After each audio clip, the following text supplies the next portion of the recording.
See, I will show you what we are going to cover today.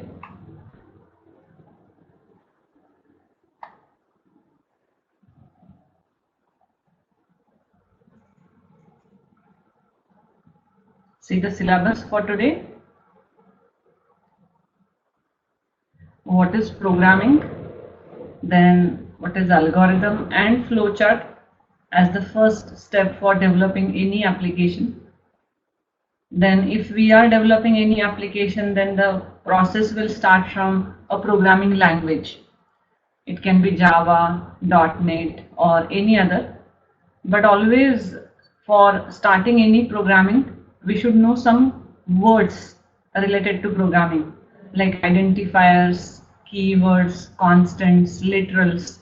So these terms I will explain you. And then for any program, basic knowledge of data types provided by the language that we should know, because any program is actually for handling the data efficiently.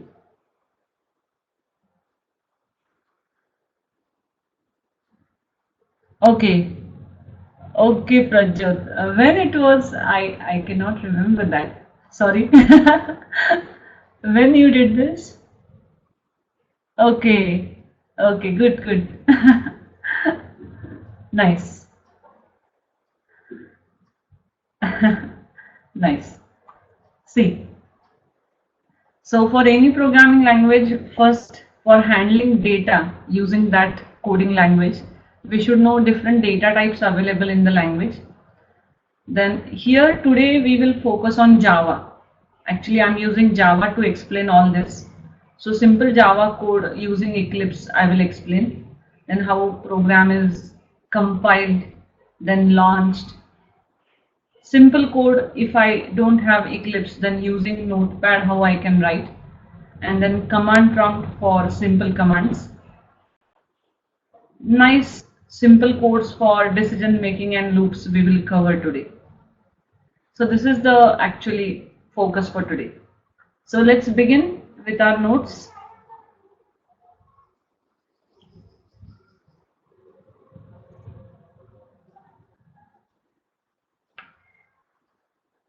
See, as Prajjot is already knowing. Okay, that also you remember. Nice. Good. So as Prajjot is already knowing some programming, but as Samir said you are new, then I will read actually what is programming. We all know what is programming, but proper definition surely I will read for you. That programming is the process of creating a set of instructions that tell a computer how to perform a task. Yes, it is a program. Different tasks, different activities we can code in programming. And as I said, different languages are there: C, C++, Java, C Sharp, VB, and a huge list can be there for programming languages. And before writing any program, suppose I tell you that write a program for this, then the first step in your mind can be what exactly is the question, understand the question properly, and then you will think how you can write a program for that. So that thinking actually is algorithm. When we think stepwise about any program, and that is nothing but algorithm. See, an algorithm is a set of steps for a computer program to accomplish a task. Each step in algorithm should be clear and unambiguous. See, I will show you the example so that you will understand.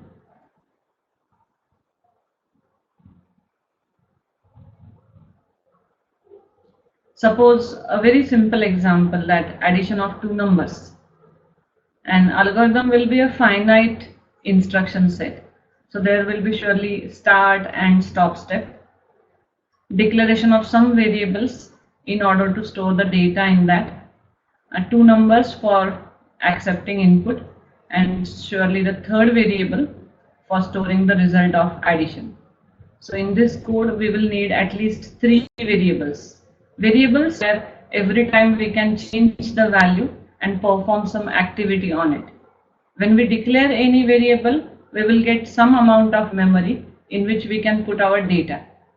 So basically we will need 3 variables in this code, then 2 num1 num2 we will read, and then we will add in order to store the addition in the third variable and then display the sum. So basically when we think about any code, that stepwise thinking we can write using algorithm. This way, steps will be there. Every step is very clear. Surely this is finite set. It cannot be infinite algorithm. Start, stop surely will be there. And then the next step can be the picture form for this algorithm, and it is called as a flowchart. Yes, we can represent this algorithm using a nice diagram, that is a flowchart, and in which the flow will be very clear. See, I want to show you the example, then I will explain what it is.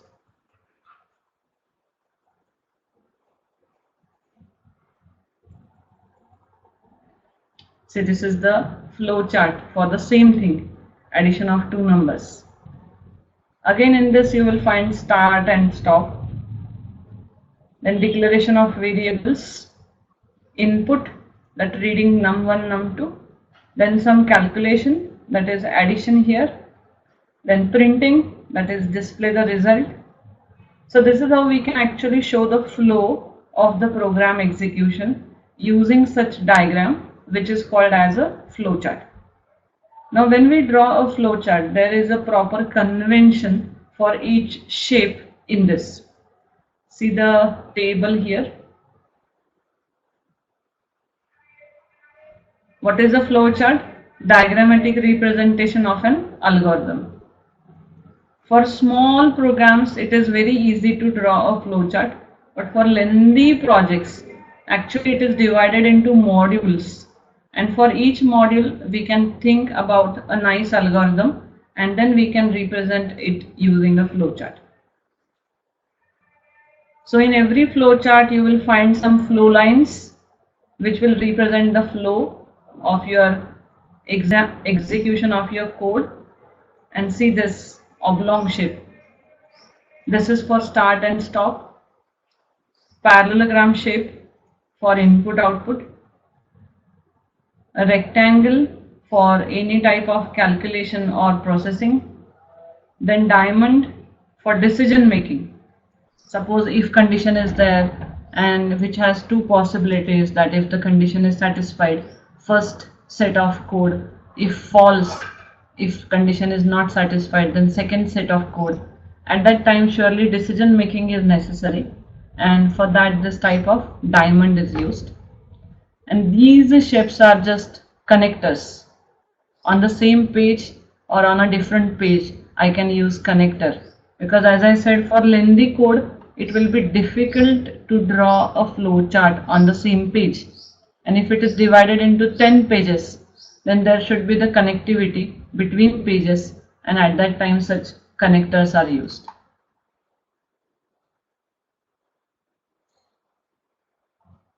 See the flow chart again, how we are using those symbols here.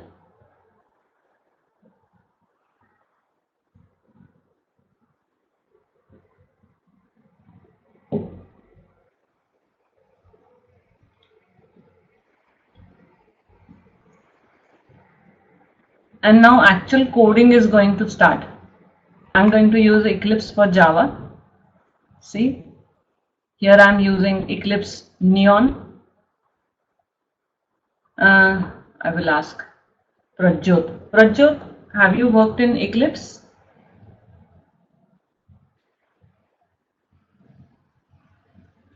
Samir said he is new to programming, so I will not ask Samir. Okay, Prajjot, you know. Samir, any idea about any programming language other than Java? At least C?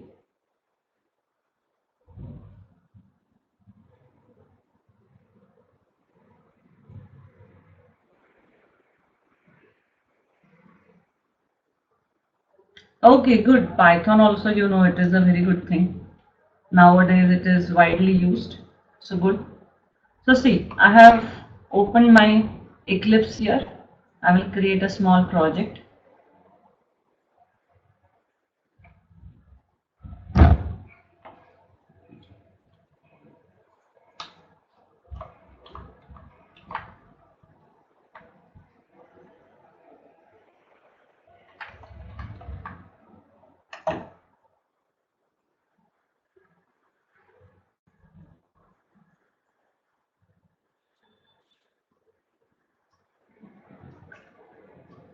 And in this source folder, just add a class that.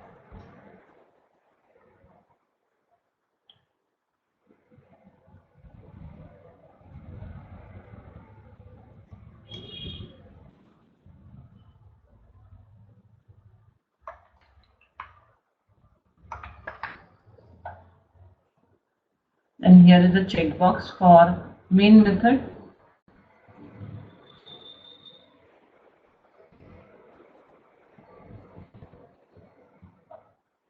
Now first I will explain what is a literal value. A primitive literal is just a small representation of any type of data. See, this is a character literal, this is integer literal, Boolean literal, which can be either true or false, and this is a double type of literal. So let me show you practically. Simplest possible data type in Java is actually byte data type. Smallest one, memory is allocated only 1 byte, and in this small value I can store. This is byte type of literal.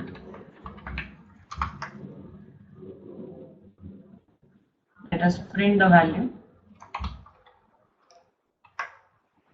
And when you run this, some problem, okay.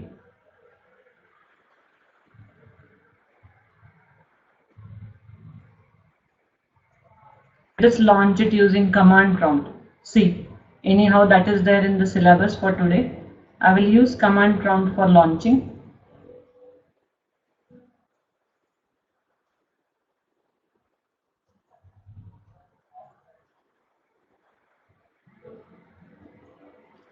So first I will show you the code where exactly we are saving this.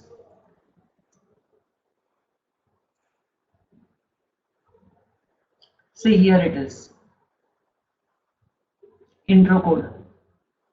So I want this folder. So what I will do, some DOS commands I will use. First change the drive, then change the folder.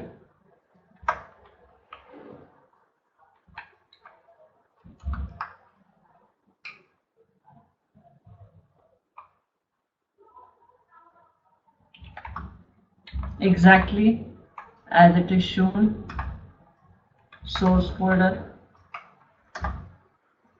and now check the directory list. In this list you will find that your code is there, introcode.java. Now few commands I want to tell you in order to compile the code and in order to run the code. So let me open Paint to explain some commands.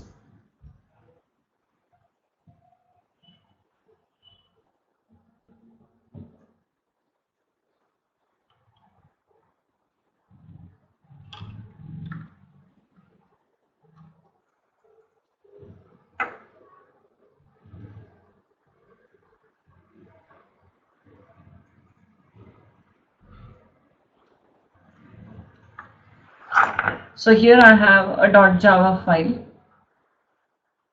which is my source code. I'm going to use compiler.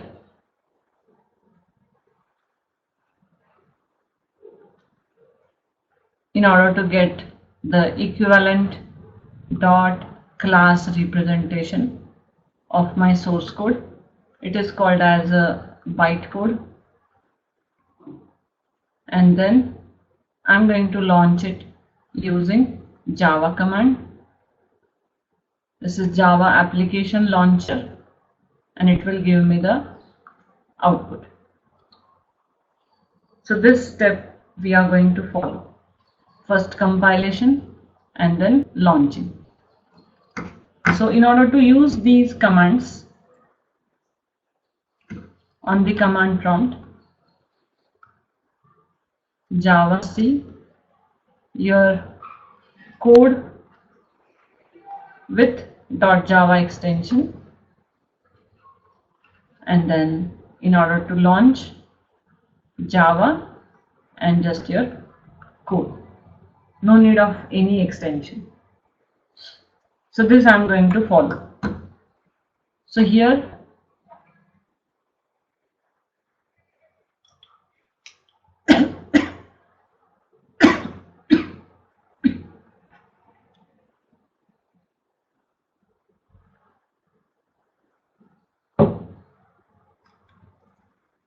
see, here I will use those commands.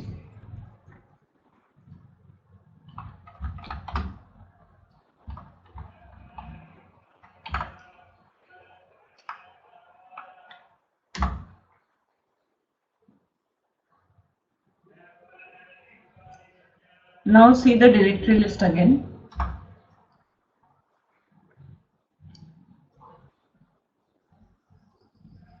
It will show you the .class file and then launch it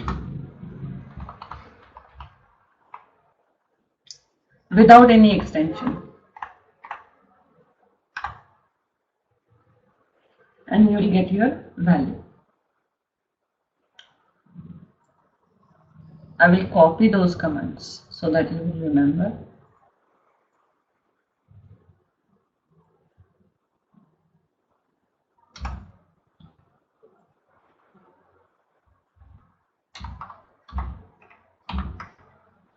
Inside this comment, I am putting those commands.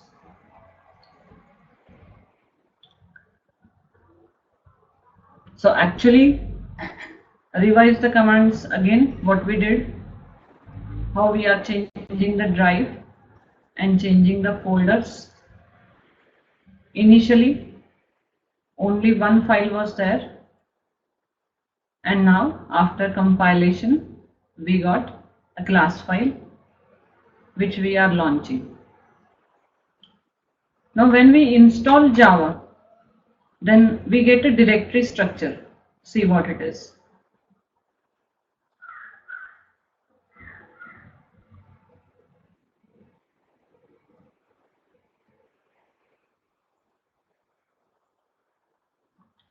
And this type of directory structure you will get after successful installation of Java. And here you will find those commands for compilation and for launching. But these commands are in this folder. Then how we are using these commands from D drive and some other folder? So for that, what I did here, for my computer, some properties I am setting. I want to show you those properties.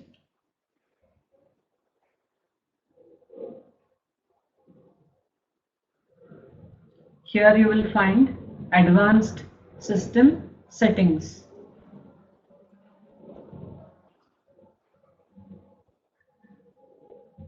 And the link, environment variables. In these environment variables, what we will do, one special variable is there, and that is a path variable. And here you are observing some C drive Python. Some path is already there for Python, but if you edit this path, then actually multiple paths are there. See, in between you will observe a semicolon. First path, then semicolon, second path, semicolon. This way multiple paths are there, and one path I have written for Java 8. JDK8 bin folder.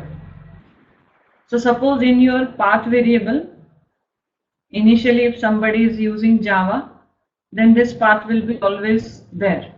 But first time if you are using Java on that system, then in that path you can add this much where your Java is installed.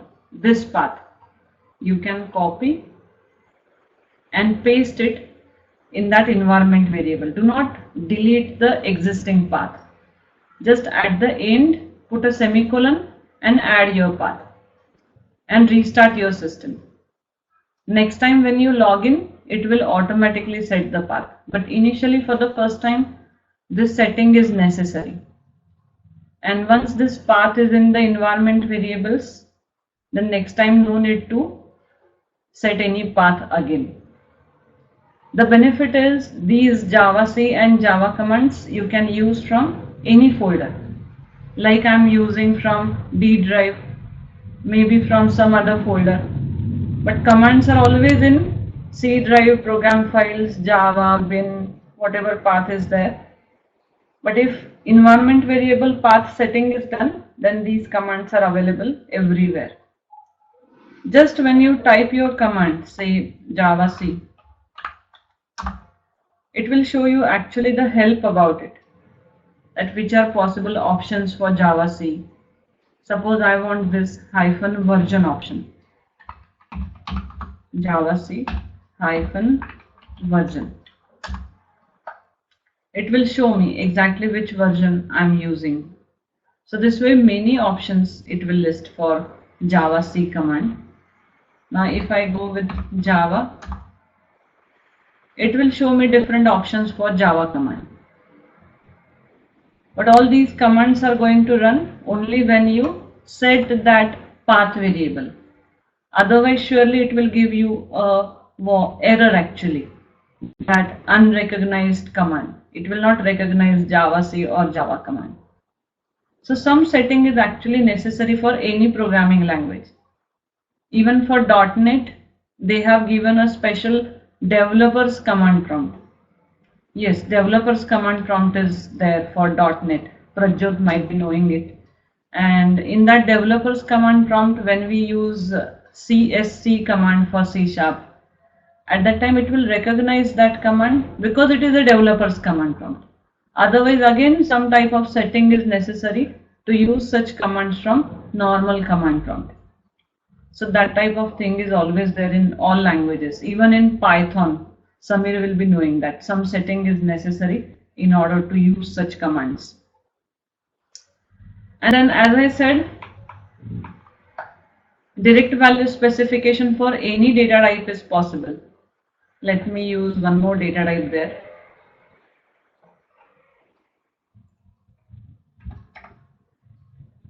Suppose I am using a Boolean variable.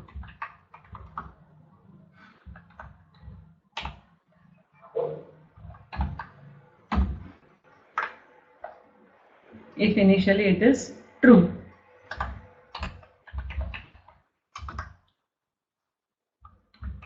I can either print it, it will show me the true value, or I can use it in if condition. As I said, condition part is there in any programming language, that if the condition is satisfied, you can execute first set of code, otherwise second set of code. So if I write if flag, then it will understand that I am checking if my flag value is true. I can also check it by writing is equal to true, but no need of that. Simply I can write if flag and it will understand that I am checking if it is true. And I can print a message.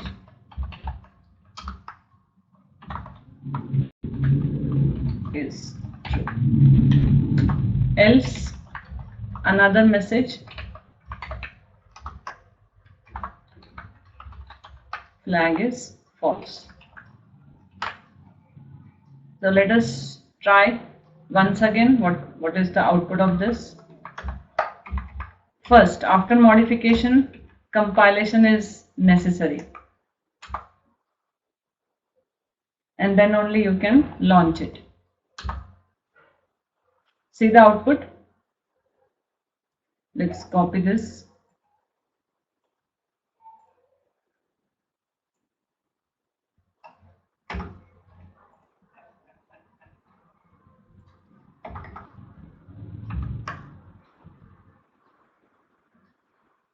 We are getting a byte type of value, boolean value which is true, and then decision also, flag is true.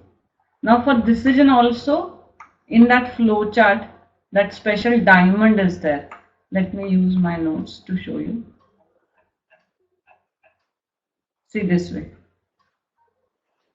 If condition is satisfied, it will go in this direction. It will execute the code, then it will come down. If condition is false, again here you can execute some code and then you can come down. So this way condition checking is possible.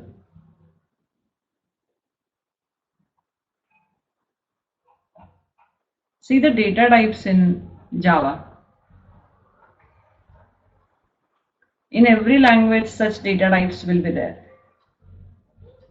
To store integer type of data, byte, short, int, long, 4 data types are there. And surely the capacity is different.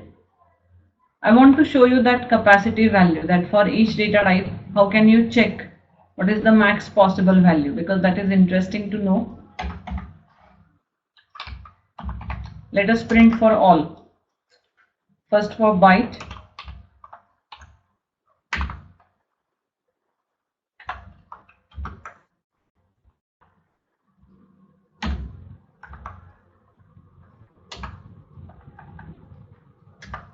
Just copy this.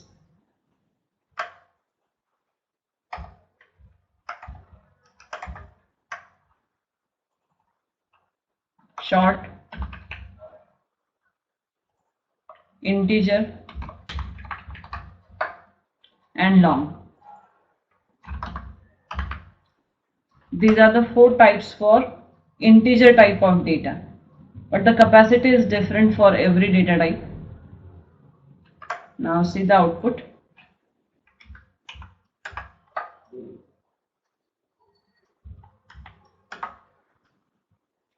Copy this.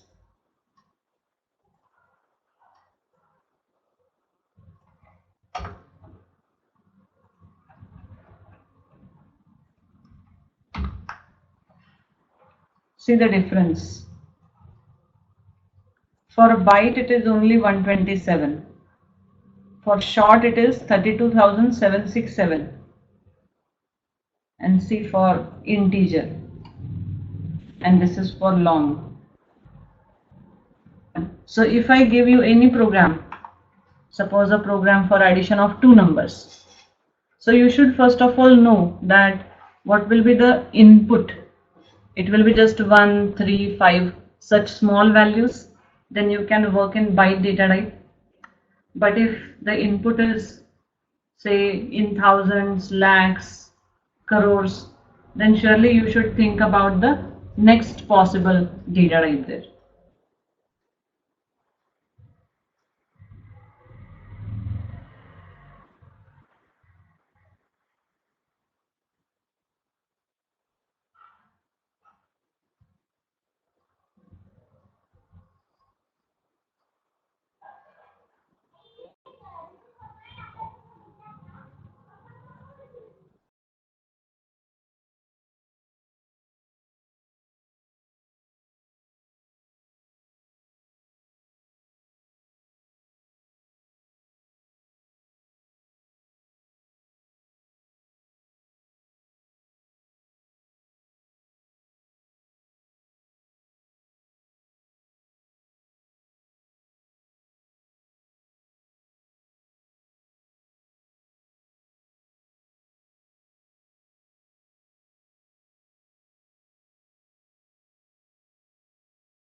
See, I have reconnected to solve that problem.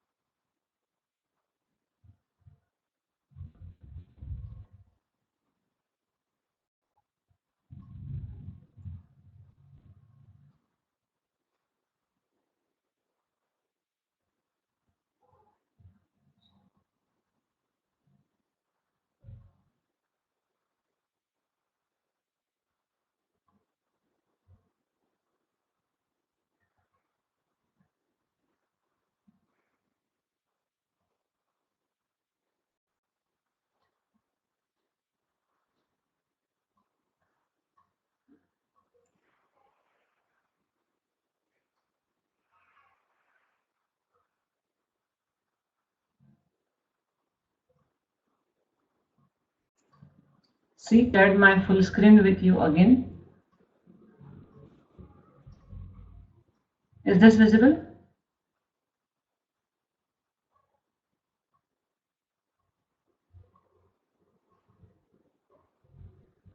Okay, good. In our live batches also, sometimes the problem can be for the server, for the net connection, maybe for the power. But now, as we are running online batches from many years, we have multiple net connections, we have a strong power backup. So actually problem will never come. But if problem is there, then all the lectures are recorded also.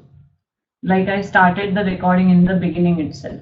So even if problem is there, recording is always on and you will not miss anything. From your side also, if power is not there, net connection is not there, and some part you are missing, then later you will get the recording for all sessions. So that's the provision which is made for online sessions. So let's continue. See the code, how I changed it.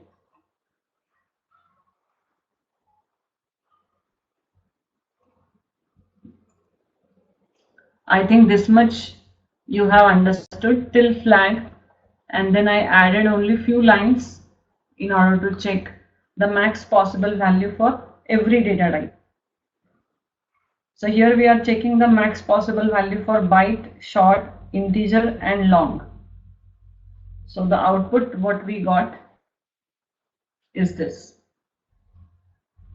See, for a byte data type it is 127, for short 32,767, and this one is for integer, and the last one is for long data type. So actually as the data type is changing, the max possible value is changing. So when we write our program, suppose I give you one code for addition of two numbers. At that time you can think that what is your possible input? Will it be only 10 plus 15, something like that? Then you can work in byte data type. But if it is going to be the larger value, then you can think about the remaining options like to take short, integer, long or which data type. Not only for integer category but also for decimal numbers. See, remaining data types here.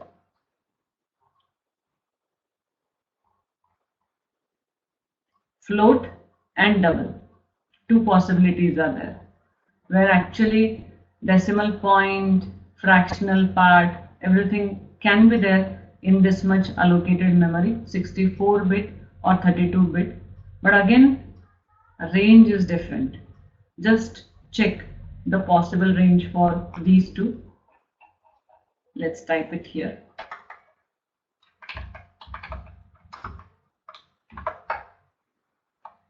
Just a separator line. C for float and double, so that you will understand the difference between data types.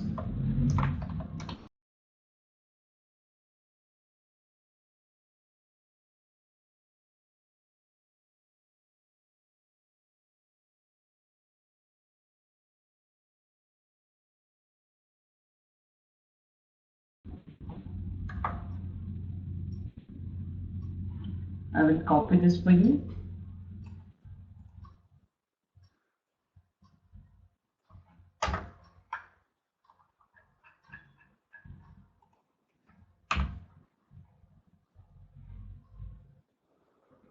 See, this is for float and this is for double. Do you know what is this E notation? Yes, who will tell me what is this E38? Any idea about this?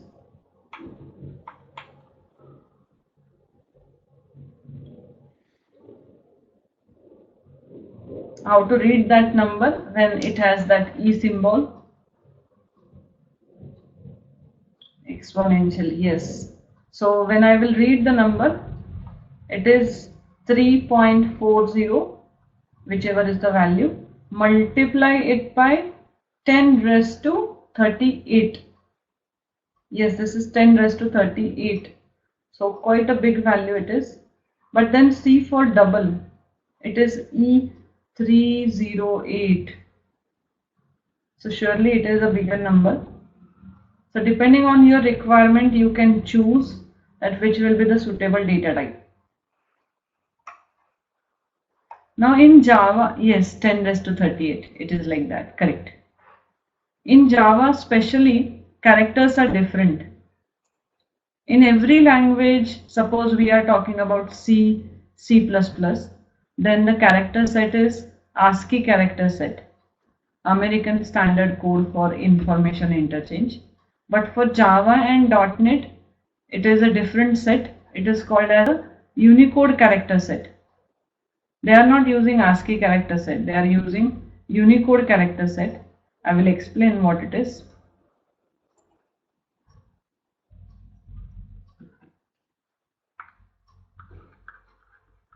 Character. Unicode character set, which will occupy 2 bytes memory. So actually Unicode is a fully international character set. You will find all characters from all human languages in this. So as we are actually using Java for web applications, so there actually you will need characters from all different languages. That's why they are giving the support for Unicode.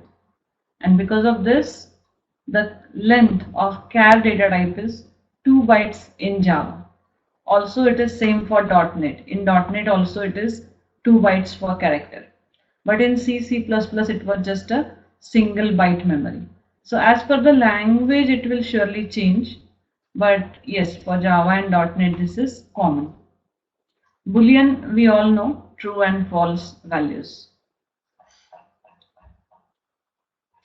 Now identifier is nothing but the name given. It can be the name for the variable where the value is changing. It can be the name of the constant where the value is fixed.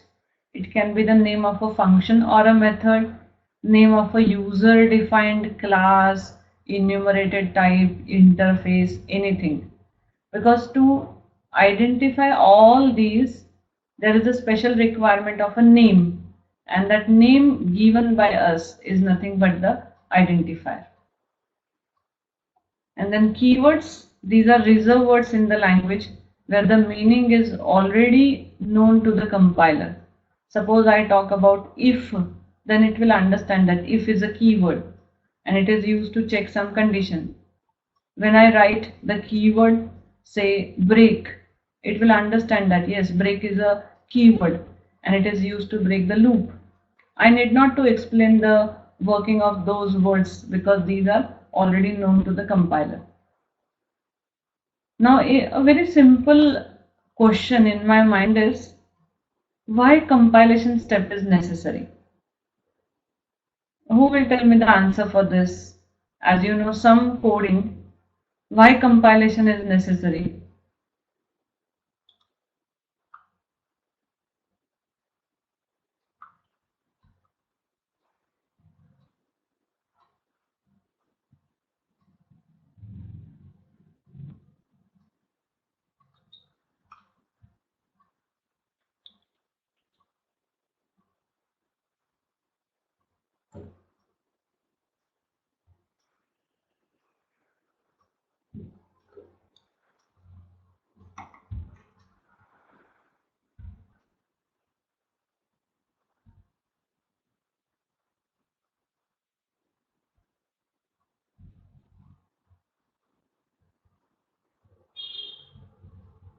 Okay, for checking the syntax, right? If we are writing everything properly or not, if spelling mistake is there, if some rule given by the language is not properly followed. So at that time, when it is compiling your code, it can show you those errors. But again, just giving errors is not compilation process. See, I will show you flow again.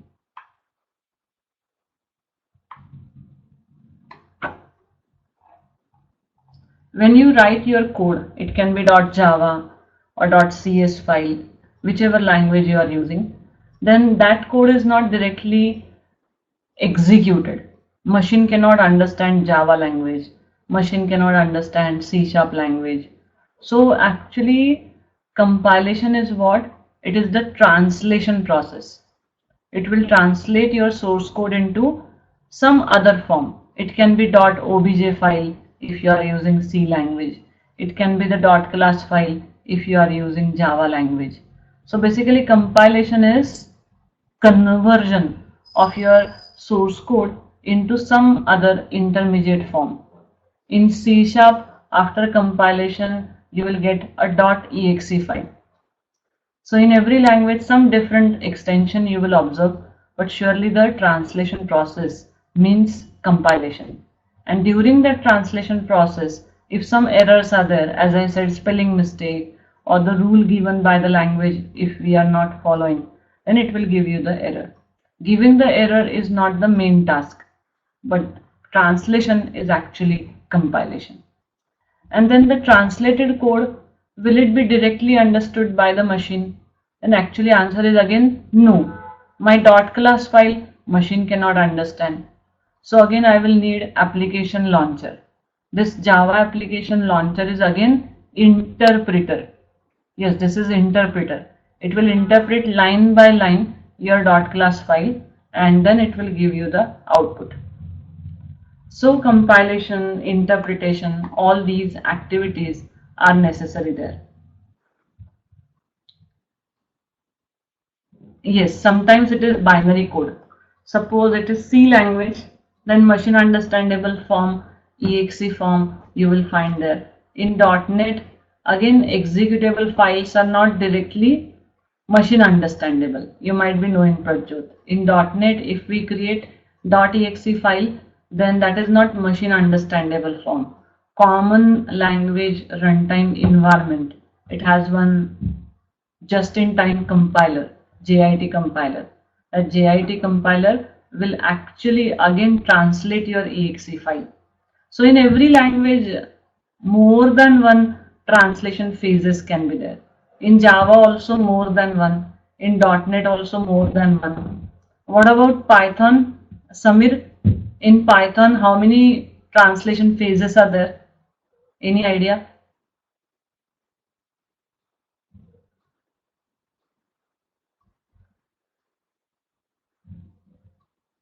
Okay.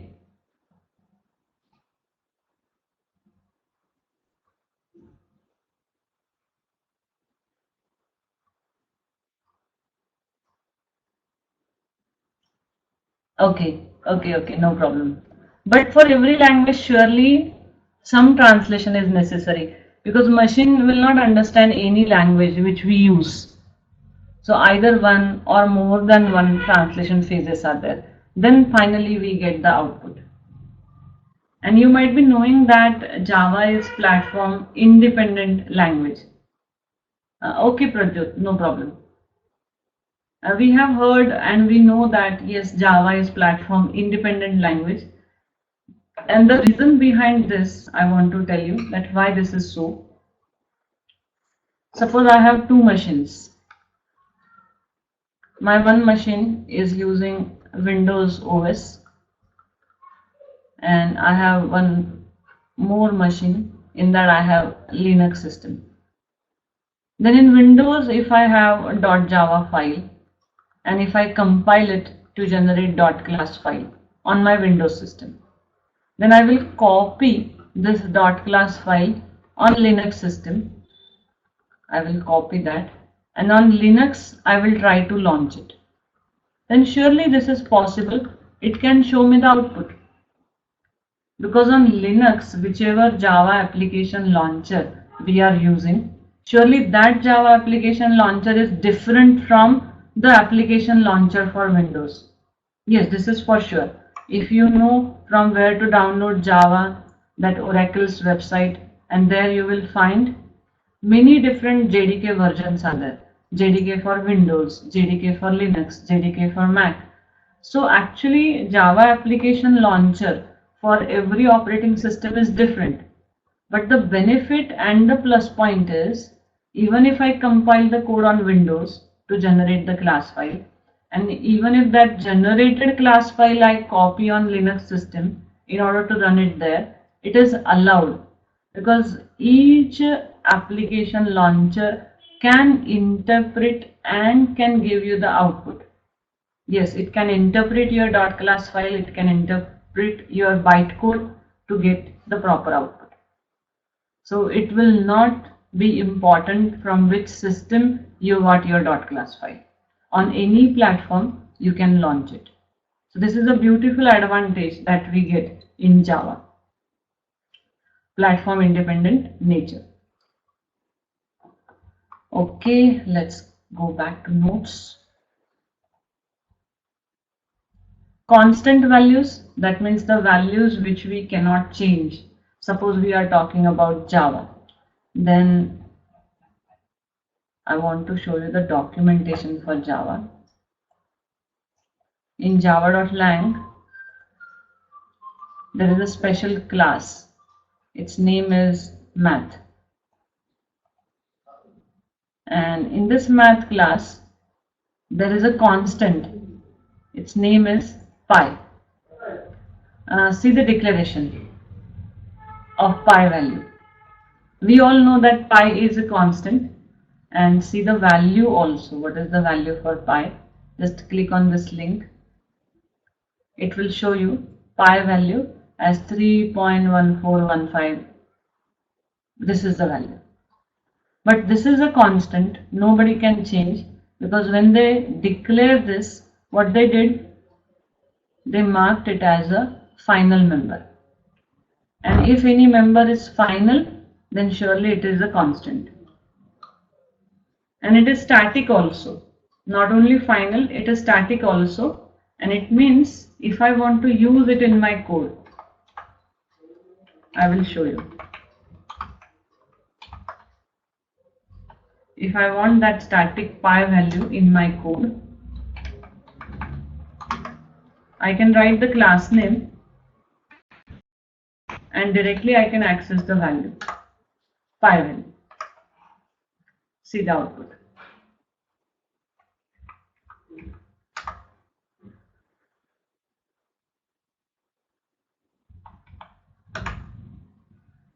This last value, I will copy this again.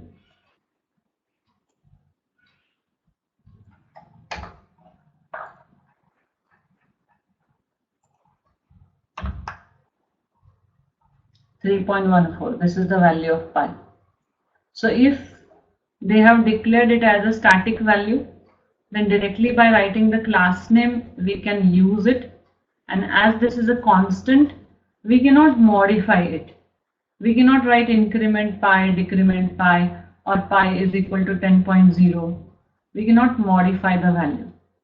And when it will become constant? When it is marked as a final member, like this. So in this documentation you will find all packages from Java, and then if you select any package, you will find all interfaces, classes, exceptions, errors, everything from that package. And on any class, when you click, you will find everything. Superclasses, implemented interfaces, theory part, constructor list, method list, everything. So in our training, we heavily use this documentation for understanding all methods from a class or from any interface also.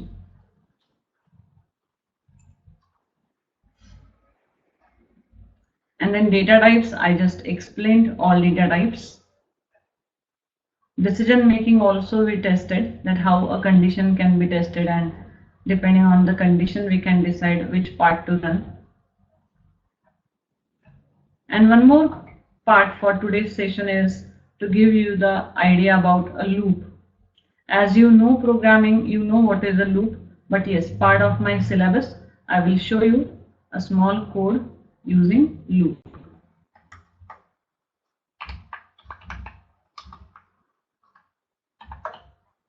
Let's use a for loop here. That is very common.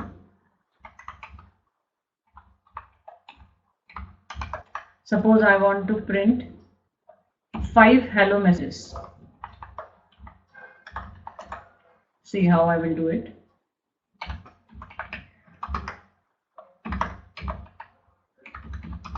Followed by the number also, so that I will get that value, that is k value. First, see the output.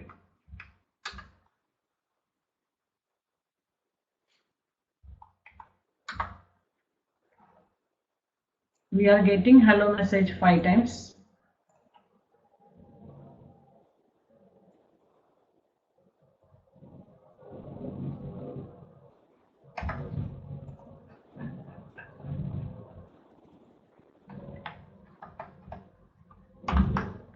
Check it here.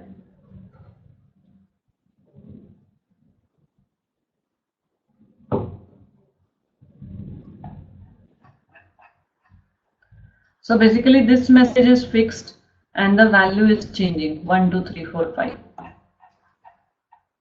Because here we are typing k and my k is changing from 1 to 5. Every time it is incremented by 1. So loop is nothing but if I want to repeat some action, then every language will give you different loops. Suppose we are talking about Java, then we get for loop, while loop, do while loop. Also in .NET some loops are there. Maybe in Python also some loops are there. So every language will surely give you some type of loops.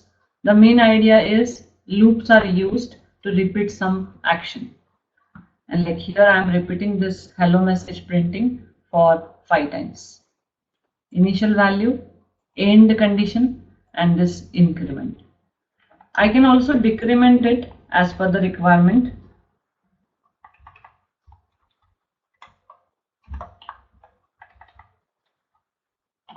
This way I can decrement it. Then your code will show you different output.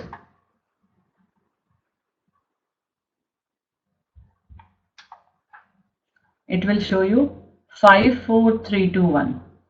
Because this time we started from 5 and the condition is greater than or equal to 1 and we are decrementing the value. So from 5 to 1 we will get hello message like this. So yes, this was the syllabus for today's session and my purpose was to show you at least small introduction to Java. It can be .NET also. If you know Visual Studio, then yes, some parts are actually same. In any language, identifiers are there, keywords are there, literals are there, some data types are there, some if conditions, some loops. So every programming will have these things. Any program if you take to solve, then you will have to think stepwise. That thinking you can write using algorithm, you can draw using flowchart, and then you can implement using any programming language. And this is how programming works. Yes, if you have any questions in your mind, please ask.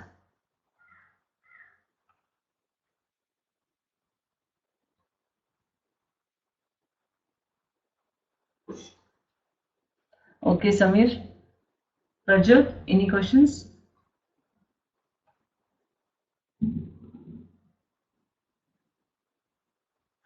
Okay then.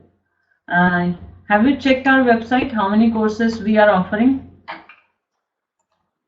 Related to programming also and related to admin track also. Many courses are there. For IT admin track, you have classroom plus online, both the options.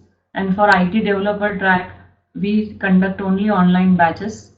But for all batches, you will get the lecture recordings through Dropbox. That is the best facility that we have, that you can download the recordings and later you can watch it as many times as you want. Because after some days, after some months, if you forget some things, then you can always revise it. That's the best policy we are following. Okay then.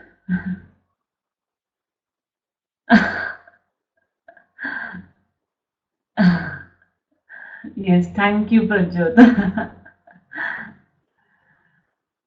Actually, it has been 20 long years in the training field. We started our career as a trainer in 98. So it's been 20 long years as a trainer. So we also like teaching. We enjoy teaching. So it's good that my students are remembering me for good reason.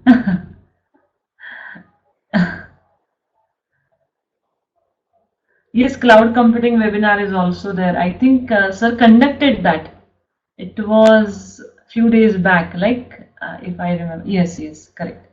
So we are conducting free webinars so that you can understand how sessions can be conducted online. Because students are just knowing that yes, in classroom we can learn. But yes, by sitting in your home or office also you can learn, and that is also a good experience. Just to know that we run free webinars. It's good to see you here. Thanks for attending.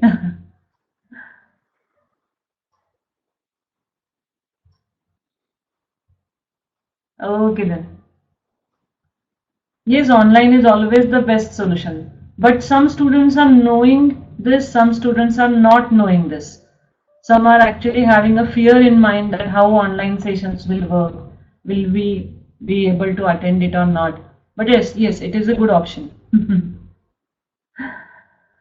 So, okay then, we will stop here. Thanks again. Bye. Good day.